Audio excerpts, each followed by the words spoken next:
Polisi akan memeriksa artis Giselle sebagai tersangka pekan depan. Giselle Anastasia mengakui pemeran dalam video porno yang ramai beredar adalah benar dirinya.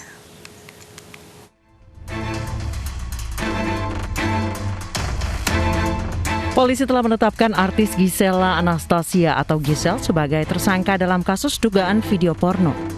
Pemeran pria dalam video asusila Michael Yukinobu De Frates juga telah ditetapkan sebagai tersangka. Dari akun Instagramnya @giselle_la diketahui Giselle tengah berlibur di Bali. Giselle dan teman prianya ditetapkan tersangka setelah Polda Metro Jaya melakukan gelar perkara dan menaikkan status ke penyidikan.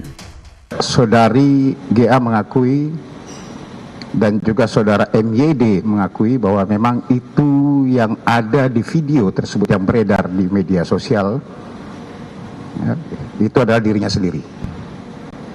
Ya, dia mengakui bahwa itu adalah dirinya sendiri dan terjadi sekitar tahun 2017 yang lalu di salah satu hotel di Medan. Kemudian sekarang ini hasil gelar perkara yang kita lakukan kemarin sore selesai gelar perkara, menaikkan status yang tadinya saksi terhadap saudari GA dan saudara MYD sebagai tersangka. Ini kita persangkakan di pasal 4 ayat 1 yaitu pasal 29 dan atau pasal 8 Undang-Undang Nomor 44 tentang pornografi. Ya. Apa rencana tindak lanjut ke depan? Kita akan memanggil kembali saudari GA dan saudara MYD untuk kita lakukan pemeriksaan sebagai tersangka. Sebelumnya polisi telah menetapkan 2 tersangka yang diduga menyebarkan video secara masif, yakni inisial PP dan MN. Para tersangka dijerat pelanggaran Undang-Undang Informasi dan Transaksi Elektronik. Polisi menyebut motif kedua tersangka untuk menaikkan jumlah pengikut di akun media sosial mereka. Tim Liputan iNews melaporkan. Pemirsa, selengkapnya sudah bergabung bersama kami melalui sambungan telepon Kabid Humas Polda Metro Jaya, Kombes Pol Yusri Yunus. Selamat sore Pak Yusri. Selamat sore Mbak Putri. Baik, Pak Yusri, seperti apa tindak lanjut dari kasus Giselle yang terbaru sudah ditetapkan sebagai tersangka? Terima kasih Mbak. Jadi memang setelah hasil gelar perkara yang kita lakukan dan kita menaikkan status dari saudari GA dan saudara MYD ini dari saksi menjadi tersangka. Kemudian tindak lanjut ke depannya adalah kita merencanakan akan memanggil kedua-duanya ini nanti insya Allah tanggal 4 Januari 2021 hari Senin nantinya akan kita panggil untuk kita lakukan pemeriksaan sebagai tersangka. Begitu Mbak Putri. Penyebar dari video ini sudah ditangkap Pak? Ini masih kita dalami lagi penyebar daripada penyebar pertama ya, tapi kalau yang menyebarkan secara masif sudah 2 tersangka yang sudah kita lakukan penahanan, masih dalam berproses sekarang untuk melengkapi berkas perkara yang ada. Kemudian untuk yang penyebar pertama ini masih didalami terus lagi, kita lakukan terus profiling untuk pengejaran karena memang terkendalanya kemarin itu kan dalam postingnya itu dia handphone yang kemudian disorting lagi dengan menggunakan handphone yang lain. Tetapi ini masih kita dalami juga. Termasuk penyebaran apakah memang melalui media sosial yang ada atau langsung. Ini masih terus didalami oleh tim. Penyebar video sudah ditetapkan sebagai tersangka dan juga akan ditangkap begitu. Kenapa Giselle juga ditetapkan sebagai tersangka Pak? Apa pertimbangannya? Di sini kita kesangkakan di pasal 4 ayat 1 untuk pasal 29 Undang-Undang Nomor 44 tentang pornografi ya. Nah, kita ketahui bersama bahwa di situ setiap orang dilarang memproduksi, memperbanyak di sini. Jadi unsur-unsur di persangkanya termasuk di pasal 29-nya tuh ancamannya, dan juga di pasal 8 untuk pasal 34 Undang-Undang 44, juga di pasal 27 ayat 1 untuk pasal 45 ayat 1 di Undang-Undang tentang ITE Mbak di sini. Kita ketahui bersama bahwa memang saudari GA mengakui bahwa memang yang ada di dalam video tersebut adalah dia. Kemudian saudara MYD juga pada saat dilakukan pemeriksaan juga mengakui bahwa memang betul dia yang ada di dalam video tersebut dan itu dibuat langsung oleh saudari GA di salah satu hotel di Kota Medan pada akhir tahun 2017 pada saat itu. Nah, di pasal 4 kan sudah diperjelaskan bahwa yang membuatnya adalah saudari. Memang kita ketahui ada pengecualian untuk kepentingan pribadi. Tetapi yang terjadi sekarang ini adalah bahwa memang ini umum atau layak ramai tersebar keluar. Nah, ada beberapa memang yang disampaikan oleh saudari J.A. bahwa memang ada dua. Jadi kami masih mendalami lagi. Jadi yang pertama handphonenya hilang. Kemudian ada satu lagi dikatakan handphonenya rusak. Ya. Nah, inilah yang kemudian sementara kita masih dalam itu semuanya. Tapi itu persangkaan unsurnya sudah masuk. Karena sempat dia mentransfer video tersebut ke airdrop melalui menggunakan aplikasi airdrop ya ke saudara MYD. Nah, saudara MYD selama seminggu pengakuannya ada di dalam handphonenya, kemudian seminggu kemudian baru dihapus. Begitu, Mbak. Oke, pertanyaan pentingnya Pak, bagaimana kemudian video tersebut bisa tersebar ke khalayak ramai? Ini masih penyebar pertamanya masih kita. Kalau pengakuan dari saudari J.A. bahwa memang handphonenya itu hilang.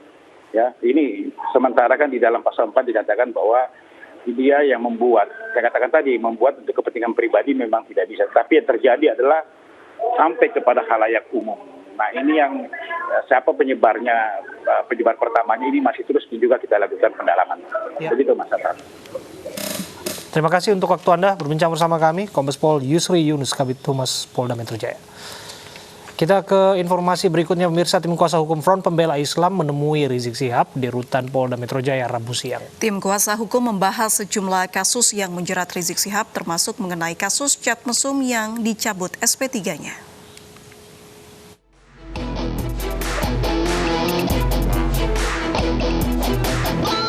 Tim hukum Front Pembela Islam membesuk Rizik Syihab di Rutan Polda Metro Jaya. Kedatangan tim kuasa hukum terkait sejumlah kasus yang menjerat Rizik Syihab.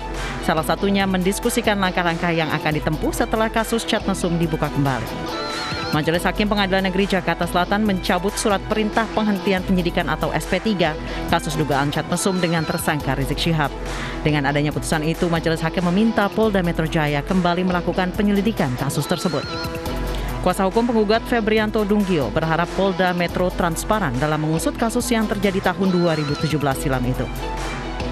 Dan kita meminta kasus ini, khususnya Polda Metro Jaya, biar bisa transparan untuk semuanya. Karena ini perbuatan asusila yang melibatkan tokoh publik. Ya, isi putusannya yang pertama itu memerintahkan kepada termohon agar melanjutkan proses penyidikan ataupun proses hukum dari yang pertama saudara Firja Hussein, yang kedua saudara HRS. Sementara itu Polda Metro Jaya masih menunggu petikan keputusan dari Pengadilan Negeri Jakarta Selatan. Kapan putusannya, kapan? Hah?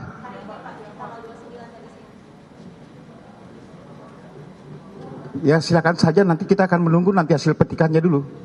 Ya, petikannya akan kita tunggu nanti. Petikan putusannya seperti apa, nanti apa rencana lanjut ke depan, nanti seperti apa yang kita sampaikan nanti. Di tahun 2018, Rizik Syihab mengklaim telah mendapatkan SP3 atas dugaan chat pornografi antara dirinya dengan Firza Hussein. Alasan penerbitan SP3 oleh kepolisian adalah karena tidak bisa menemukan pengunggah video ke internet. Tim Liputan iNews melaporkan.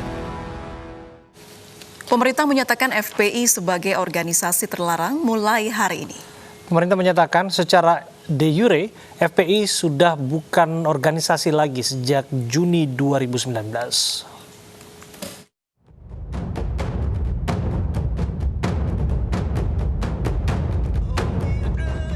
Pemerintah menetapkan Front Pembela Islam sebagai organisasi terlarang. Ada 6 alasan pemerintah melarang FPI, yaitu FPI tidak lagi memiliki legal standing sebagai ormas, tidak memperpanjang surat keterangan terdaftar sejak Juni 2019. Anggaran dasar FPI bertentangan dengan Pancasila dan Undang-Undang Dasar 1945. Keputusan ini tertuang dalam surat keputusan bersama yang ditandatangani pimpinan 6 kementerian atau lembaga, yaitu Mendagri, Menkumham, Menkominfo, Jaksa Agung, Kapolri, dan Kepala BNPT. Menko Polhukam Mahfud MD mengatakan secara de jure FPI telah bubar tanggal 21 Juni 2019. Namun FPI masih melakukan berbagai kegiatan di tengah masyarakat. FPI sejak tanggal 21 Juni tahun 2019.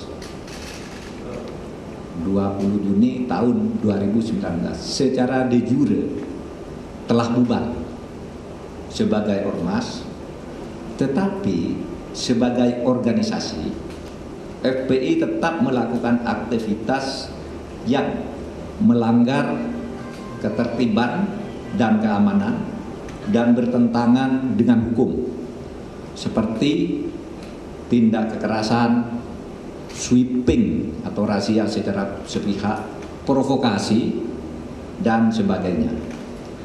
Berdasar peraturan perundang-undangan dan sesuai dengan putusan MK nomor 82 PUU 11 2013 tertanggal 23 Desember tahun 2014, pemerintah melarang aktivitas FPI dan akan menghentikan setiap kegiatan yang dilakukan FPI karena FPI tidak lagi mempunyai legal standing baik sebagai ormas maupun sebagai organisasi biasa.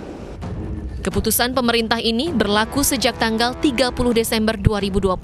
Merujuk surat keputusan bersama ini, maka pemerintah mengimbau masyarakat tidak ikut dalam kegiatan yang menggunakan simbol FPI.